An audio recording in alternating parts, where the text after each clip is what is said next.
Són subvencions per al pagament del lloguer o cessió d'ús d'habitatges o habitacions amb l'objectiu que els joves fins a 35 anys puguin emancipar-se o gaudir d'un habitatge o habitació.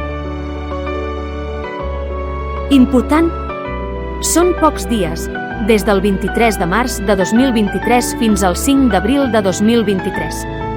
Els 2 dies inclosos. Entrant al web de tràmits de la Generalitat. Trobareu un enllaç en aquesta presentació. També podeu anar a l'Oficina d'Habitatge de Sant Feliu. Llegiu atentament els documents que calen: el DNI, el contracte de lloguer, els rebuts i fulls del banc.